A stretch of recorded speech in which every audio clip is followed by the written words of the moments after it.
All right, I call this meeting to order at 5:30 p.m. on Tuesday, April 23rd, 2024. As you're able, please stand for the Pledge of Allegiance. I pledge allegiance to the flag of the United States of America and to the republic for which it stands, one nation, under God, indivisible, with liberty and justice for all. Thank you, everybody, for being here tonight. Especially want to say thank you to our staff who are very flexible with our agenda and the change we had to make after the last meeting. So glad to see you all here tonight. We'll start by adopting our agenda, and then we'll go into our business meeting. Board, do I have a motion to amend the agenda to add one personnel matter to closed session and an action afterwards, as authorized by the Virginia Code, Section 2.2-3711? Second. Motion by Ms. Franklin, second by Dr. Roundtree. Any discussion? Ms. Osborne, please call the roll. Ms. Bond? Ms. Franklin? Dr. Guidry? Yes. Martin? Yes. Ms. Purcell? Yes. Dr. Roundtree? Yes. Mr. Hudson? Yes. 7 in favor. Motion carries. Then do I have a motion to adopt the amended agenda? Second. Ms. Franklin and Dr. Roundtree. Any discussion? Ms. Osborne, please call the roll. Ms. Bond? Ms. Franklin? Yes. Dr. Guidry? Yes. Martin? Yes. Ms. Purcell? Yes. Dr. Roundtree? Yes. Mr. Hudson? Yes. 7 in favor. Motion carries. All right. We're going to jump straight into our business meeting. First up, Tony Deibler, Administrator of Science Curriculum and Library, will present findings from the textbook reviews and textbook adoption recommendations, and no action is expected tonight. Good evening, School Board and Dr. Bragan. Thank you for the opportunity to bring recommendations of our textbook adoption committees for 3 science electives. If you recall, I presented the timeline on February 19th, and after receiving public input, sharing this content with the committees, and along with their review and use of the rubric, the adoption committees recommend the following textbooks to be adopted for 6 years. For Biology 2, Anatomy and Physiology, they recommend Essentials of Human Anatomy and Physiology, 13th edition by Pearson. For Earth Science 2, Oceanography, Essentials of Oceanography, 13th edition by Pearson. And for Earth Science 2, Astronomy, it's a continued use of Explorations and Introduction to Astronomy, 8th edition by McGraw-Hill. We actually reviewed the 9th edition, and that was what was recommended. And then the teacher and I looked at it, and the teacher felt it was almost identical. The chapters, the titles, the content, and we can certainly do 9th edition, but we have textbooks for the 8th edition, and she emphasized that the content from 8th to 9th for high school astronomy, really there's no reason to get a new one. So, and I'm happy to answer any questions that you have. Great, thank you for that. Board, any questions? Anybody have anything you want to start with? Yeah, I have a quick question just about that astronomy textbook. Yes. I have dealt with, different textbooks in my professional career, and know that sometimes just chapters are moved around a little bit, but the content isn't all that different.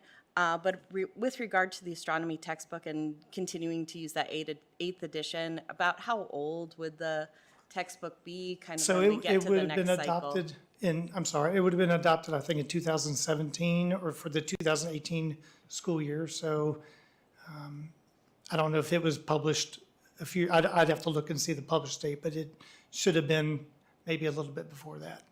Okay, thank you. Yeah. And they actually have the same order and everything. Right. Would there be any, No, you're fine. would there be any potential access to supplementary materials that the 9th edition would provide that the 8th doesn't, or does that not seem to be a concern?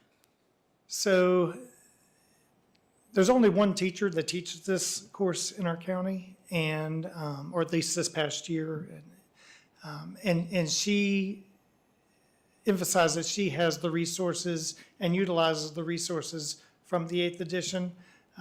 She liked the resources from the 9th, but I don't recall her pointing out any differences, and I don't recall any differences. Thank I you. could research that, though, if you'd like, before the second reading. Thank you. Okay, great. We'll go around. Dr. Roundtree? Nothing at this time. Okay. Ms. Franklin? Dr. Guidry? I'll keep it brief.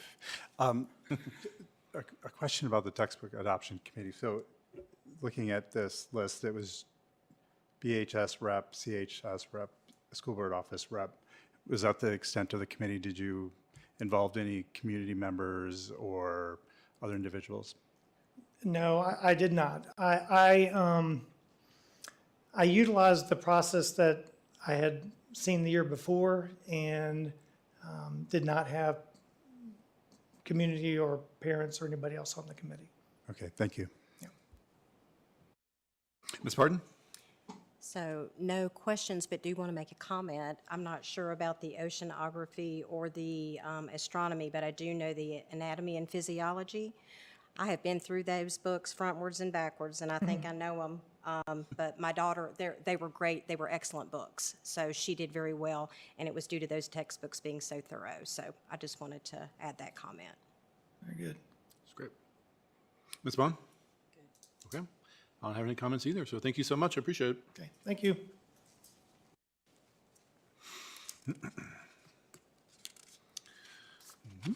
Come on now. All right, next up, Mr. Steve Sizemore, our Director of Elementary Education, will provide a presentation about the benchmark workshop data. No action is expected tonight. Good evening, Board and Dr. Bragan. I'll try to keep this brief. This is just a look into benchmark workshop implementation over the last 4 years.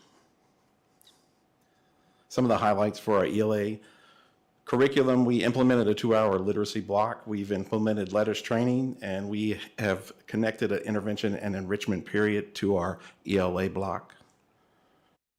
This is the crux of what we're here to look at, I believe, the unit assessment averages over the last 3 years.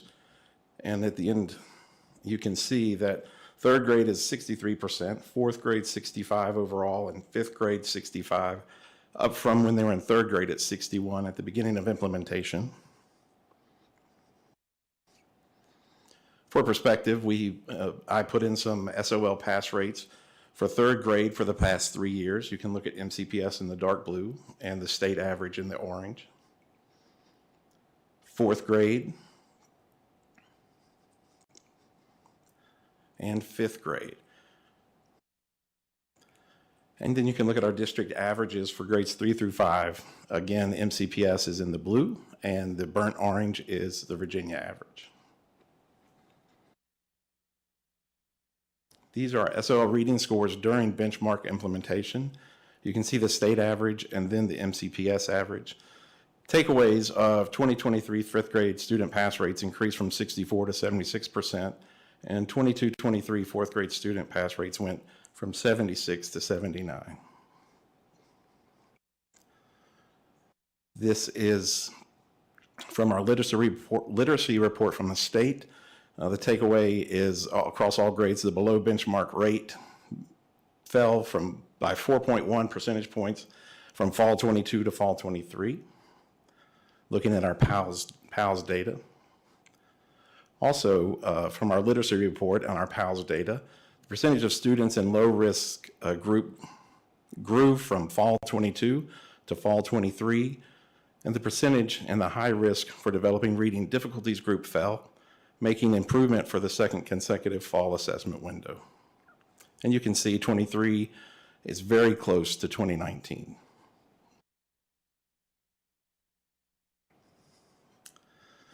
For our MAP assessments, for more perspective, the IRT score, which is the measuring unit for MAP that's on a continuum that starts low and goes as higher as the student progresses through the grades. You can see our MCPS winter average in 2023, our spring in the orange and yellow, winter 24. And that's comparing to the national average. And these are our language assessment RIT scores from MAP assessments.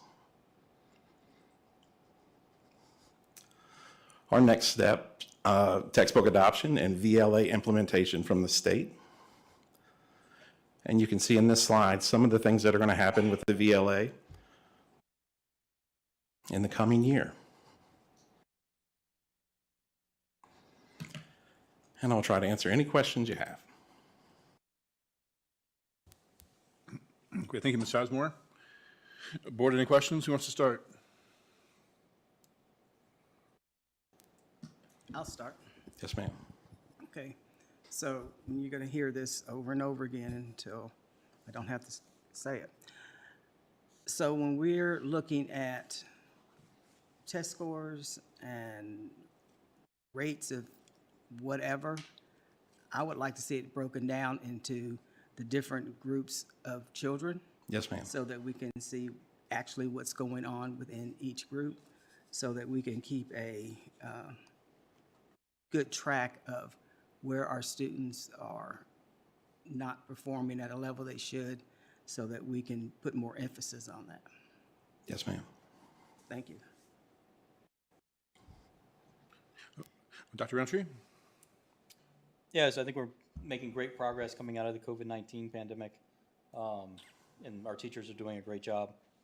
I don't know if this presentation is to emphasize how great our teachers are doing or how great Benchmark is doing as it's presented. I think it speaks to the teaching. I think the curriculum that you select is certainly going to be the foundation, but what really drives it and pushes it is the instruction and the connection that the teachers have with the students and the delivery. Right, thank you, I agree. Sure. Ms. Purcell?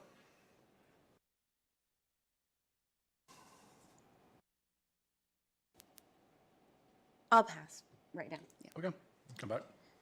Ms. Baum? Ms. Pardon? I'm just going to say, I think Benchmark is good. I've heard good things about it, and so kudos to that, and just kudos to our teacher for keeping us above the state average, coming out of an overwhelmingly terrible time and a lot of learning loss. So hopefully we'll just continue to keep improving. So that's all I had. Thank you. Yes, ma'am. Well, Dr. Guthrie? Thank you so much for the presentation.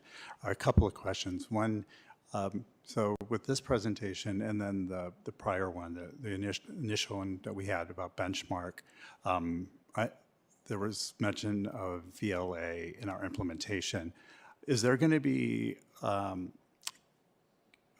plan or curriculum that the school board approves that aligns what the curriculum that we are going to have at MCPS with VLA?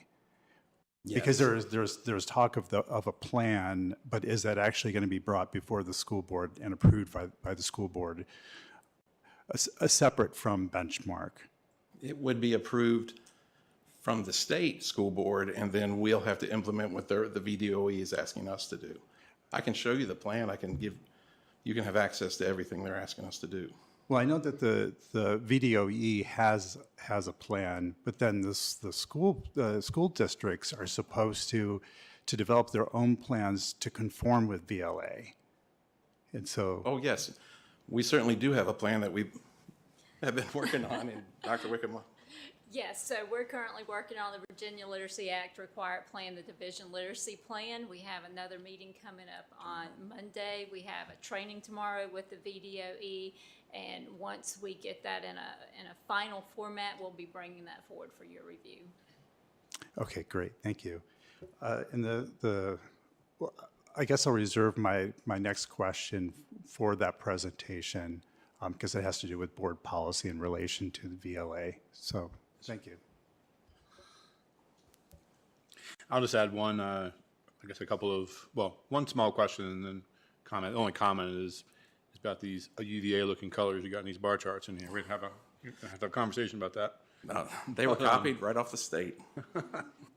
Have to have a conversation with them then. Yes, sir.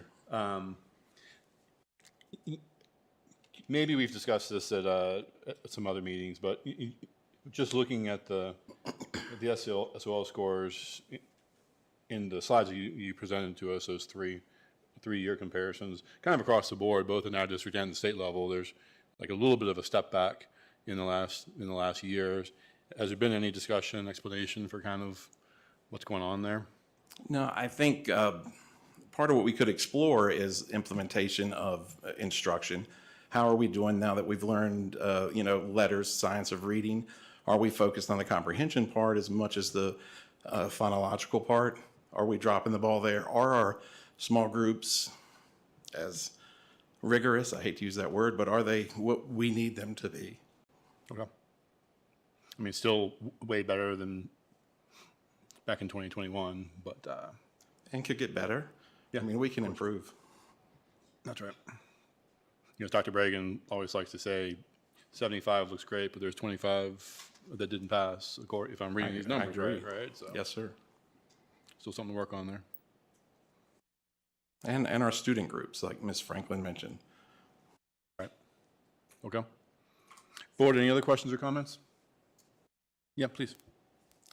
It took me a little while for me to formulate my question, so I apologize. And That's thank you, okay. Mr. Sizemore, for pulling all this together. I really appreciate it. And this may be a little too in the weeds, but it kind of builds off of Mr. Hudson's question about that little, the little dip, especially the group that we have the 3 years of data for, like, I'm looking at slide number 3, I think. So that current 5th grade. Do you happen to know if the materials that they're reading, if they tend to be more nonfiction at the 5th grade level than fiction? Like, is it getting to a point where it's not, where readers need background knowledge to understand, and they're kind of beyond that phonemic awareness point in their literacy journey? Do you know if that might have been part of the issue, or? And I can't really answer that. I hear what you're saying, and I would say as we get in older grades, we're teaching kids to love reading and to connect as opposed to just being able to read. So there's some possibly missed opportunities there to connect kids to different kinds of books, whatever they like, nonfiction or fiction. But I couldn't speak to an overall answer to why it would have taken a dip. Thank you. Yes, ma'am. Okay, great. Board, any other questions or comments? Thank you, Mr. Osmore. Appreciate it. Thank you. All right.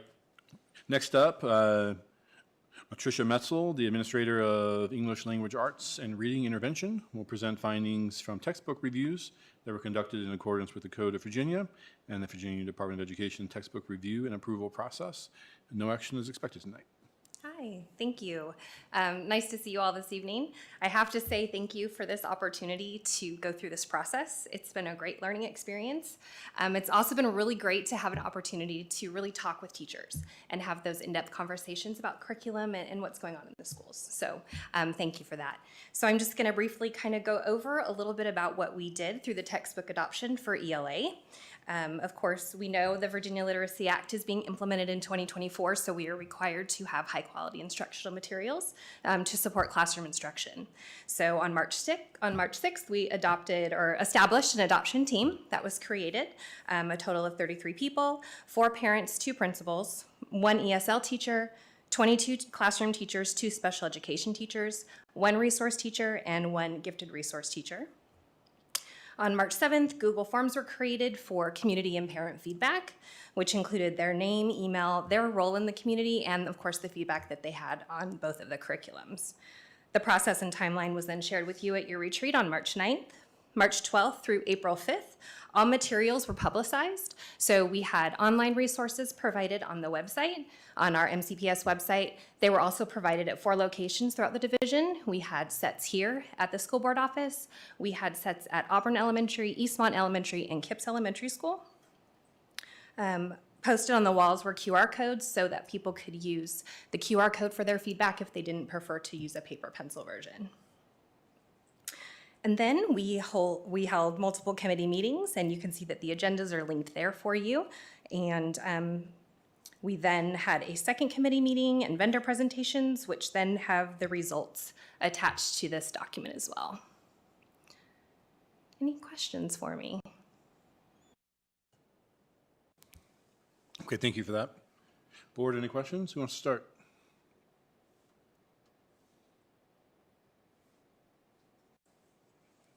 No, we got some questions.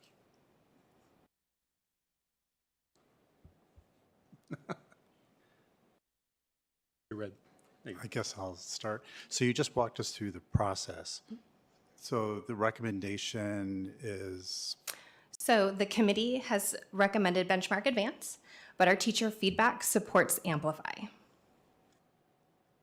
and so therefore, so I'm asking this question because it's good to meet you in person. Thank you for the Well. presentation. Sorry, I jumped right in there. So when I joined that meeting a couple of weeks ago, members of the committee were very aware that their views diverged from that teacher survey, and a couple of the teachers in that meeting said that they would change their vote, and part of the reason they would change their vote is not just to respond to what teachers had indicated in the survey, but also that they had had an opportunity at that point to get the presentation from Amplify, and when they originally evaluated the ELA curriculum, it was without the benefit. So I know that you extended the survey for teachers, correct? And for the committee. And for the committee?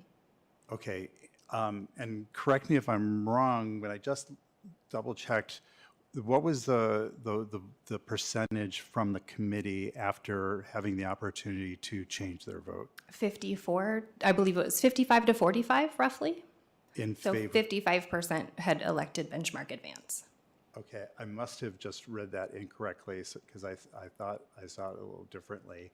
I mean, that's what I was going to ask you about. No worries, I'll double check just to make sure I have the data.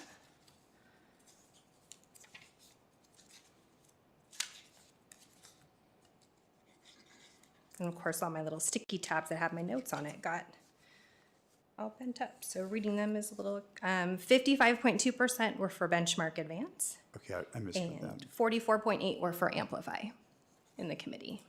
Okay. So, the committee should be taking in information from the teachers as well as making their own evaluation and incorporating the feedback both from teachers but also from community members. So, did you ask the committee to try to reconcile themselves the divergence between their own views and what the teachers had to say? So I didn't explicitly ask them that, but they did take that upon themselves. I did get some feedback from teachers stating that they went back and had discussions with teachers in their building. Yeah. And they did some feel very heavily towards Benchmark Advance, just because it was something that they were comfortable with. And then there was some others that felt that the phonics instruction for Amplify in K2 was much stronger. So, I mean, it really is a... Yeah, because the teachers overwhelmingly said Amplify, it's like 72%. So there's a pretty significant gap there. Right. One of the things that I asked in that meeting, the only question I think I asked was about best practices, because looking at the approved textbooks, it used to be the case before that Benchmark Advance wasn't even approved, I think, for the 5th grade level. So it suggested to me that there were divisions who have more than one ELA curriculum at the primary level. So can you tell me what you may have found out or what you know about best practices? Because that was one of the divisions that I saw in that meeting, was that the lower grades were really, and making really good arguments in favor of Amplify because of the phonics component, whereas you had some strong advocates for Benchmark at the upper level because concerns about the content being appropriate for some of our students. Right. So I did do some research on the split curriculum. I reached out to some different vendors throughout the state, different divisions. I reached out to the VDOE and the literacy coordinator at the Virginia Department of Education. And with the shift of the science of reading, it really isn't best practice to do split curriculum because the whole concept really is meant to spiral up. So when we create a curriculum that's based in K2 and then we shift those students to 3-5, what we've tried to build other than phonics in K2 doesn't spiral up to support the 3-5 instruction. Also looking at it from a teacher's perspective, if I'm teaching first grade and I move to fourth the next year, that's a whole new retraining process that I would have to go to. The professional development would be very overwhelming for our teachers. The amount of time that they would just be spent, learning all the different things with both components. We have to think about ESL teachers, special education teachers, GRTs, people that service multiple grade levels, our reading specialists. So it's a lot more cumbersome than just the phonics and the word and the knowledge piece. Mm-hmm. And just one last thing, with the VLA, one of the big pushes, from what I understand, is to, with the science of reading, is to really emphasize phonics. And what I observed in that meeting was a lot of conversation about phonics, which Amplify, from what I heard in that meeting, was better equipped to address than Benchmark. Is that your takeaway as well from having reviewed both, that Amplify actually does a better job of meeting the goals of VLA? At this time, yes. I do know that both programs are a work in progress, which is, they're always trying to make it better and build. But it is heavily in phonics, but we have to look at the whole concept of building those foundational skills, the phonics, the phonemic awareness piece, and the decoding piece. That's truly what that K2 foundational piece is supposed to have. At this time, and the teachers felt that the CKLA Amplify program did support that a little bit stronger. And yeah, that was their feedback. Mm-hmm. Okay, I'll let others join the conversation. Thank you. Yeah, my pleasure. Ms. Pardon? I'm good at this time, but thank you for the presentation. My and all pleasure. your work. Thank you. Ms. Bond? I just had a question.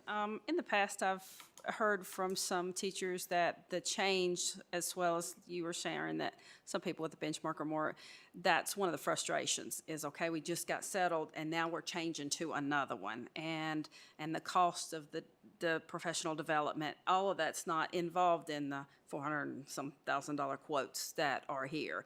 There's lots of other components to that by switching. And is that something you're shaking your head, yes, but is that something you hear too? Because I think that's some of the frustrations that teachers do have in teaching, is it's constantly going to something else and having to learn something else and having to do. And maybe some of our newer teachers might not feel that way because they're not concreted in something, but I think some of our seasoned teachers, that's what I hear constantly is the frustration. Yeah. As soon as we get something, get it down pat, then we move on to something else. Right. And so am I correct in thinking You that? are, Okay, absolutely, thank yeah.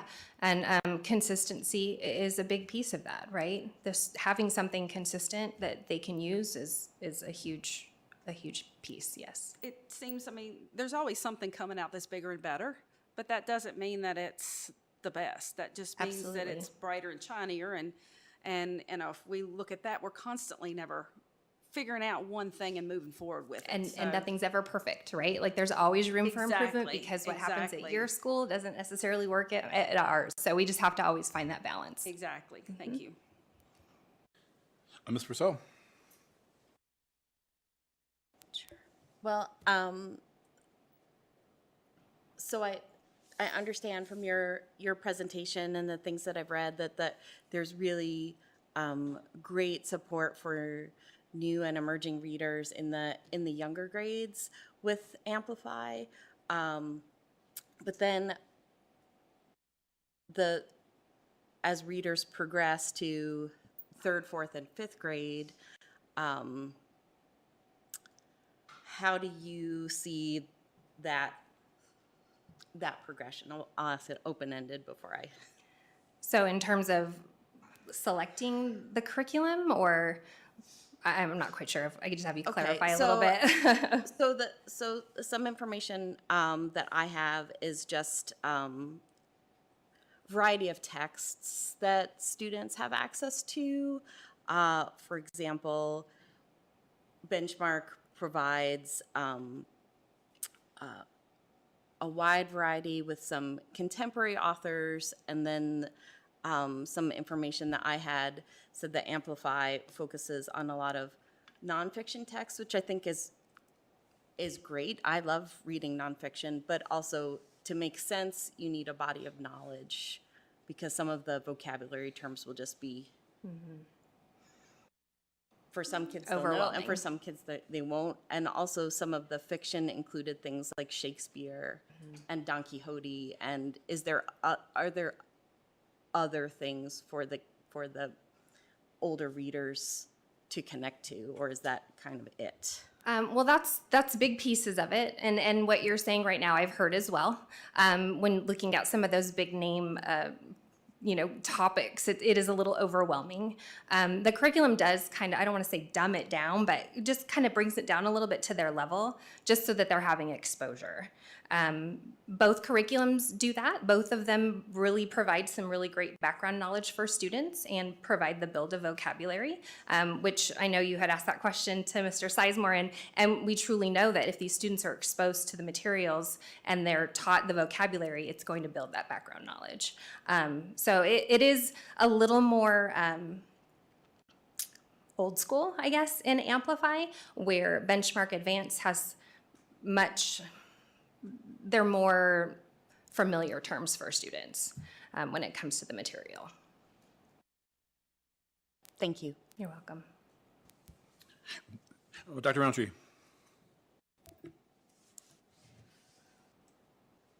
Let's see. I have a bunch of questions. So I've heard some arguments about benchmark versus benchmark advanced and how it's an easier transition because it's the same program. But I've also heard arguments from people that the people that are looking at Amplify didn't really look at benchmark advanced because they assumed it was benchmark, and they're really different programs. So you can't have it both ways there and make both of those arguments, that they're the same program and they're different. So I don't know if you want to speak to that. No, I'll be happy to. So Benchmark Workshop and Benchmark Advance obviously are made by the same publisher, right? So what Benchmark, and again, I'm not a salesperson for Benchmark. I'm just kind of going off what I've had the opportunity to experience this year between Benchmark Workshop and then looking into Benchmark Advance. So what they've done is they've taken the same units, the same progression within the units, and then they've added in the science of reading pieces, where they've brought in stronger phonics, stronger phonemic awareness, really aligned it more with the science. So that's where that difference is. So yes, there are some similarities, but the way that it's implemented is a little bit different. The pacing guide looks a little bit different. It's not chunked. Benchmark Workshop is like a reading workshop, a phonics and word study, where it's not like that. It's more of a seamless flow. And that aligns with the science. And then aligning with the sciences, so at first glance, or to my naive first glance at least, that seems like a great idea. But it's also putting blinders on your education and narrowing your education. Whereas if you're not aligned with that, you're looking at a wider breadth of material and learning more material. Why do we want to streamline all of our paths in each of the subjects so that they're all aligned with each other?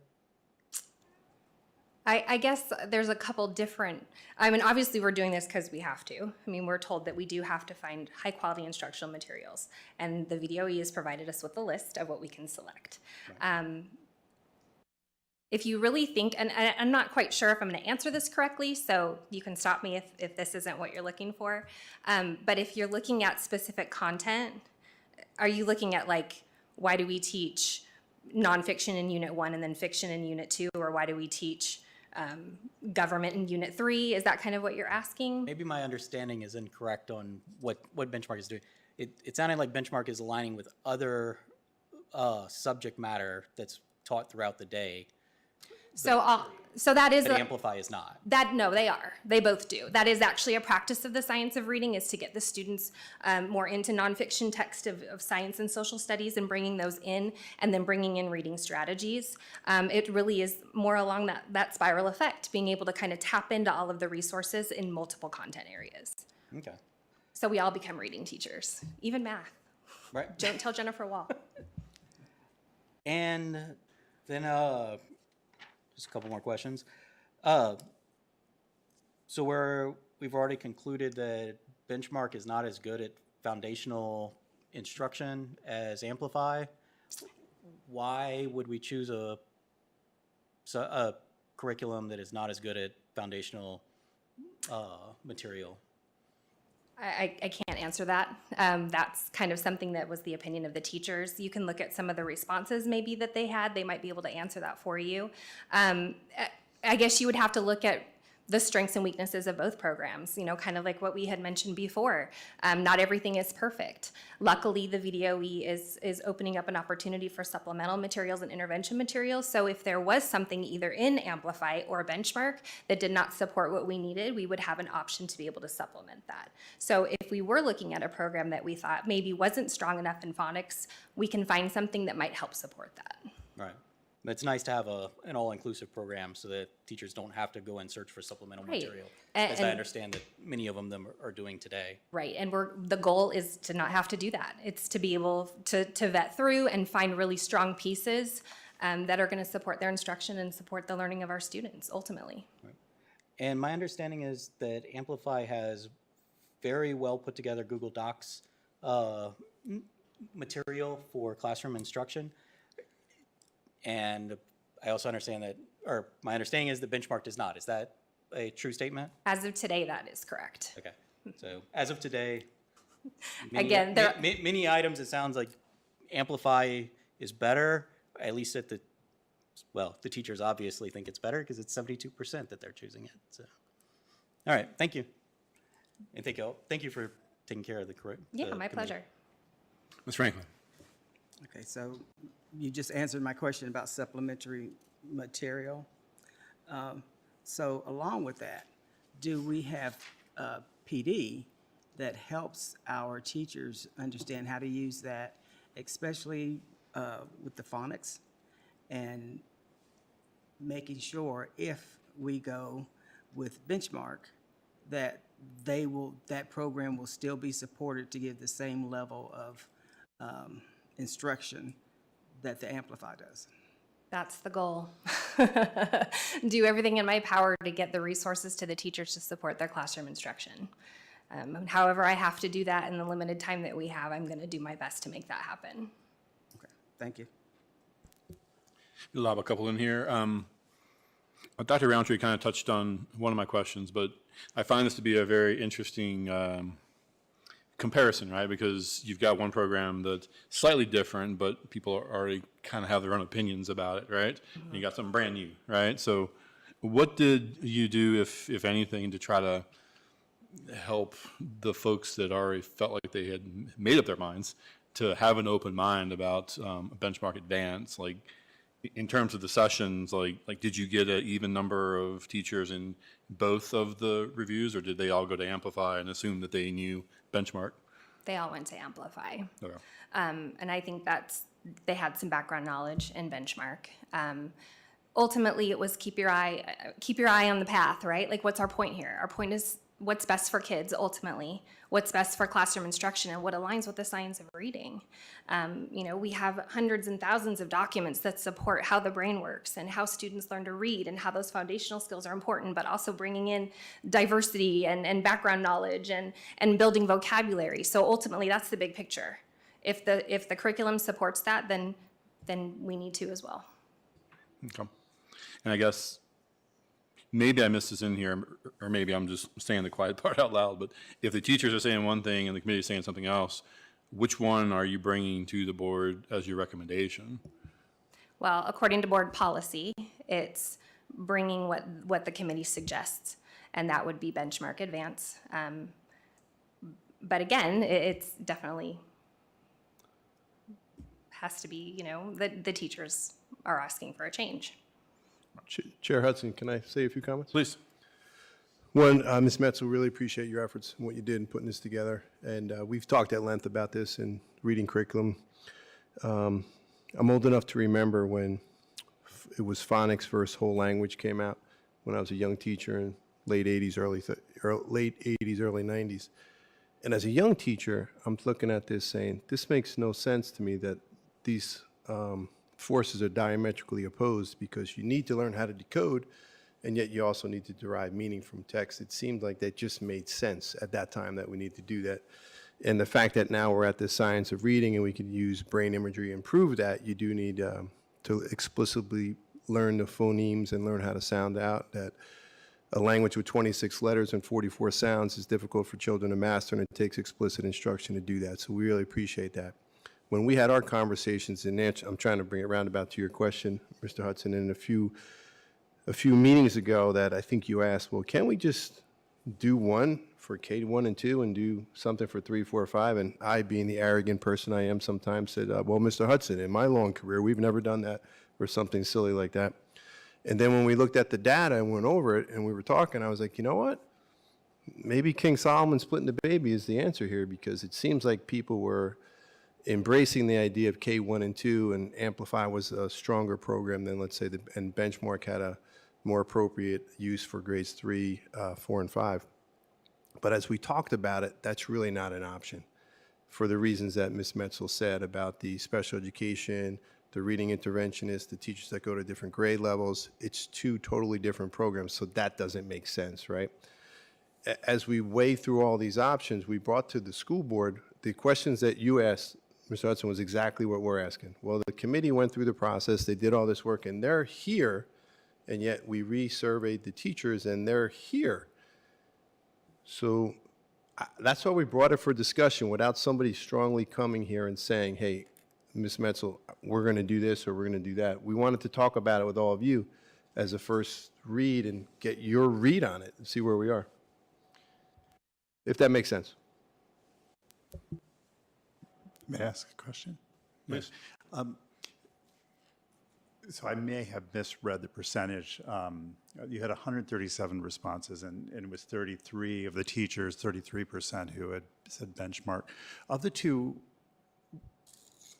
which do you think gives teachers more autonomy? Because that was one of the heavy criticisms of benchmark that I heard, was that it was very regimented. Do you think that that may be contributing on the teacher side to them wanting to shift to Amplify? Is that they think, well, maybe this is going to have more teacher autonomy? Can you help us to understand why so many teachers want to go with Amplify? I wish I had an answer for you. Unfortunately, I'm new, right? Like, this is my first year in this role, so I'm not privy to a lot of the background other than what's said to me. So I try to keep it a clean slate and just kind of take it where we're at. With either curriculum, we're gonna have to be using it with integrity, right? It's not what you teach, it's how you teach it. And the teachers may lean toward Amplify because it gives them more of an opportunity to teach how they want to teach. Not that Benchmark Advanced won't offer that, but I just think it's something we may not have explored yet. The other thing that I would add is that it's true that the committee is tasked with bringing a recommendation to the school board, but as we know, that the committee is supposed to reflect upon the input that it gets.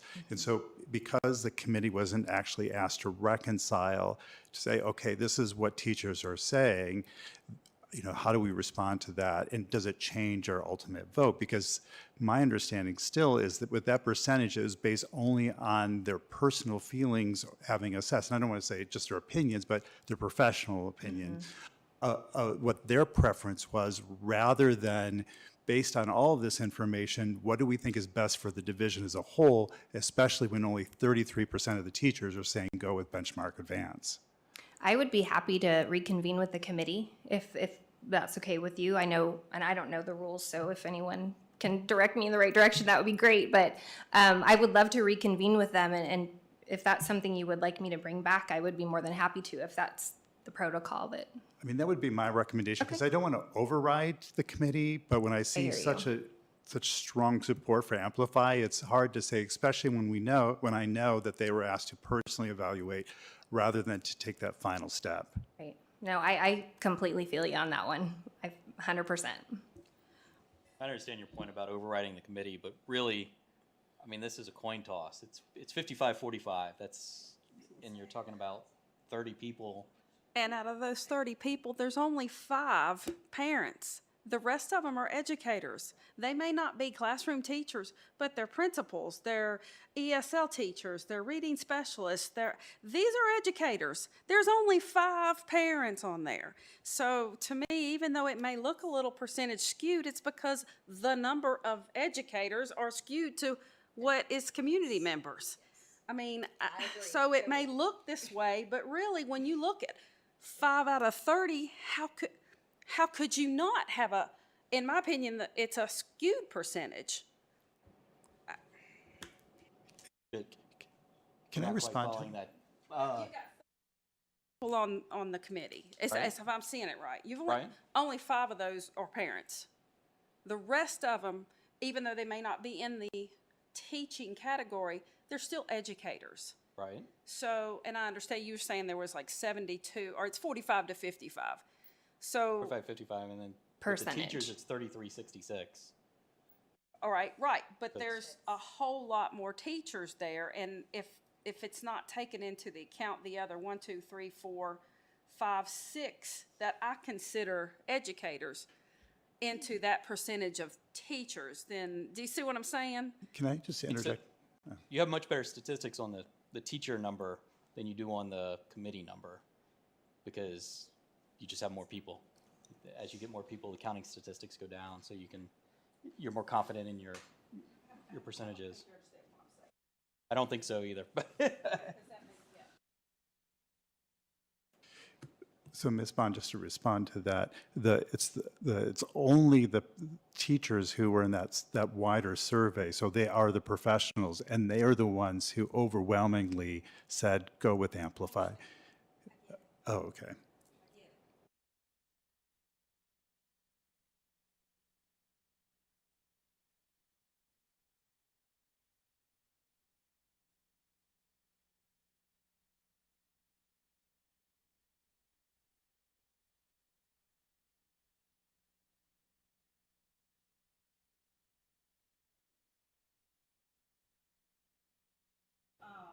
ESL teacher, principals, I mean, I still look at those as educators.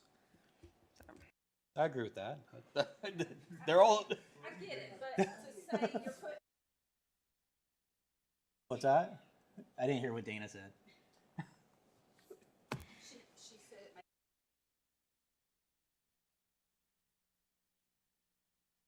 Yeah, because I think there needs to be more community input. And I get it. I'm not saying that the teachers don't know, more in-depth and better, but that's why the board asks for committees to get an overall view. And sometimes I think, everyone can be opinionated and biased or whatever you want to call it and have their certain way, but that doesn't just mean that their way is the way it should be. So I think there needs to be more balance there personally. That's just my thought.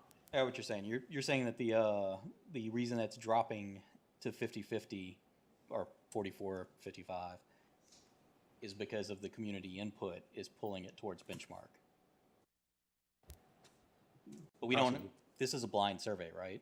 There is a blind survey from the community. I believe we had 11 community members put their feedback in. That should be included in there. If it's not, that's completely on me, and I'll be happy to share that with you. There's feedback from community members of their opinion. And I guess I would echo Dr. Guthrie's request there, and I appreciate what Dr. Bragan is saying too. You guys have a split decision here, and you're kind of asking us, what would you do, right? I mean, I like going back to the committee and just saying, maybe game it out a little bit, right? If we say this and the board goes the other way, how are we going to handle that, right? Is it worth reevaluating maybe the committee's decision based on, in terms of the order of operations? I apologize, you probably said this. Was the teacher survey done first, and was the committee made aware of that when they made their recommendation? It was all kind of simultaneous, to be honest, just because it was an expedited timeline. So That's fair. yeah, it was all kind of at the same time, literally within like a week window. No. I mean, I think it would be valuable to just, you got time until the next meeting when we would actually vote, right? Not a lot of time, but a little bit of time, if it's worth having that conversation just to see, because certainly as a board, it would be easier to to make a decision and agree with I the committee and know that completely everybody's on the understand, same yep. page, right? Because otherwise, we're going to vote how we're going to vote, and Right. we'll see where we land, right? And I appreciate that too, because I being the first round that I'm doing this, I kind of appreciate your guidance as well. So thank you for that, and I'll reconvene with the committee and get some more information for you. And I was going to say, for me, like I said, hearing so much feedback from teachers about the additional things that come up and have to be learned, that needs to be spoken, because that is a very true item. And I think you may like this program, but do you like everything that comes with it? Right. So for me as a board, that's what I want to hear, because those are the pieces that make happiness on an everyday basis. And that's important. It's a package deal, right? It's a package deal, exactly. So for me, I'm not the one teaching. So, Yeah, I get that. Yeah. but when I hear so much negativity evolved around that kind of item, then yes, I that's the information I want to hear back. Okay, if you vote and the percentages on the survey to accept this, then you want everything that comes with it. Be willing to take it. Thank you. Okay, great. Board, any other comments? Okay, great. Thank you so much. Appreciate it. Thank you. All right, board, now we will transition to closed session. Do I have a motion to enter into closed session as authorized by section 2.2-3711 of the Code of Virginia to discuss a legal matter and a personnel matter? So moved. Second. Ooh, I'm going to give Dr. Guitry and Dr. Roundtree. Any discussion?